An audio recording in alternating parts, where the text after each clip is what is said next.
Well, the Parramatta connection goes right back to my baptism. I was baptised in St Patrick's at Parramatta. But more than that, my mother went to school at St Patrick's Primary School. Both my father was involved in community service in Parramatta. He was on the board of directors of the Parramatta Leagues Club. But before that, my grandmother, his mother-in-law, she was very involved in Parramatta, in Meals on Wheels, the Baths Committee, the Eisteddfod. She helped found the Eisteddfod in Parramatta. So it's all of that sort of being involved, immersed in the community. So when I think about priesting, the first thing was that I was an altar server at Parramatta.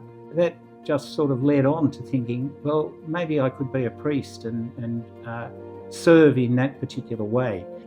My first parish was Gymea, which is south of Sydney. I was there 3 years, and then I was appointed to Darlinghurst. That was what a shock that was.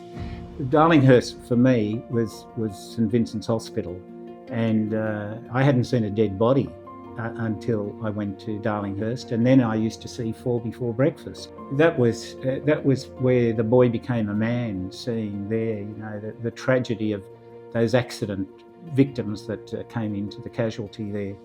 I felt very much at home at Westmead, even though it had changed dramatically from the time when I was a kid.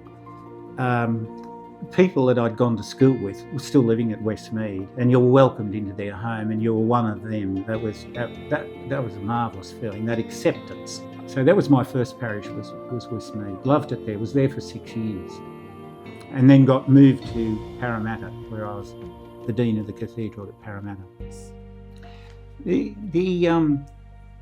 To start with, the beginning of the fire, I was actually at the bank.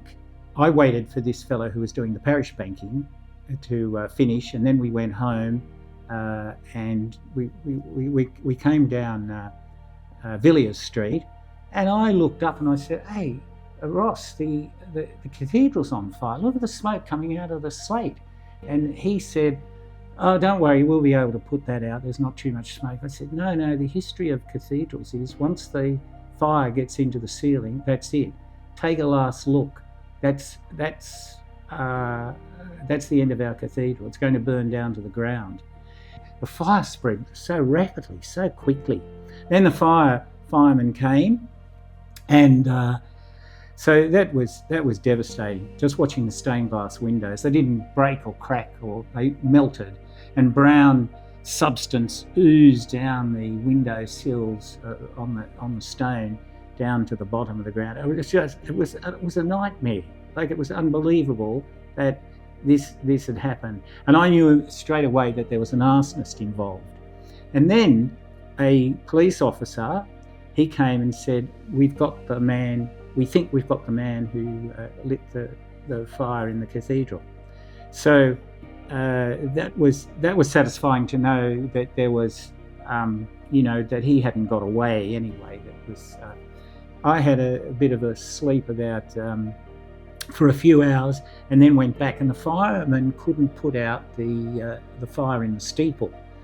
And that night, about 4 o'clock in the morning, the architect, his name was John King, he was our parish architect, he'd come down and he brought plans down from home of the steeple, so he was able to talk to the firemen about how the steeple operated. Or the next day, I went around the schools. So we talked at each of at those occasions, where we were, what happened, how we felt, what should the new cathedral look like. A little kindergarten kid asked the question in those little kindergarten type voice, "Will the big bell ever ring again?" And I saw the teacher grab a tissue, and she was crying. I think I was crying about the bell. It was traumatic. Anyway, the next night we gathered, and there's about 1,000 people. And again, we went through the process of where we were, what our hopes were, what our aspirations were for this building. And there wasn't I don't think there was a dry eye there. And we sang, we hugged, we kissed, we spoke. The bishop was there. He was terrific, the bishop. He was like a strong, very strong father figure there. He was going to lead us. We were devastated, absolutely devastated. So we had that meeting that night, and I remember going to bed later that night and listening to the news, and there was a voiceover of us singing to the tune of Danny Boy, something about St. Patrick.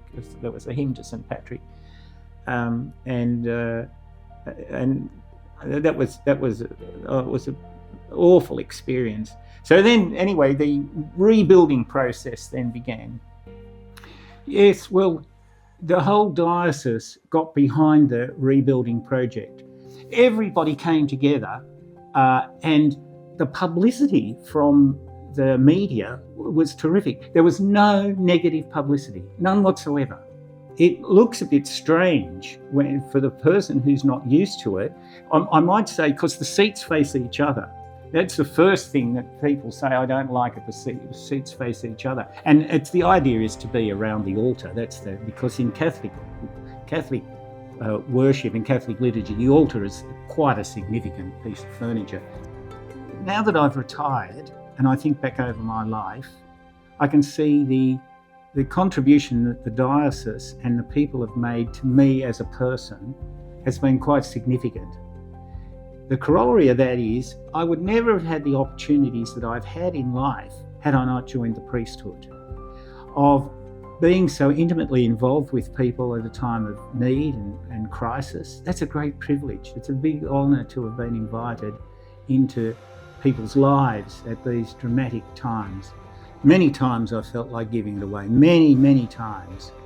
What made me, it's a good question, what made me continue on? I think it was a belief that I was called by God to be a priest and couldn't just give it up over something that was a problem at that particular moment. But somehow with your faith, with family and friends, you come through all of that, and I think you're a stronger person coming through those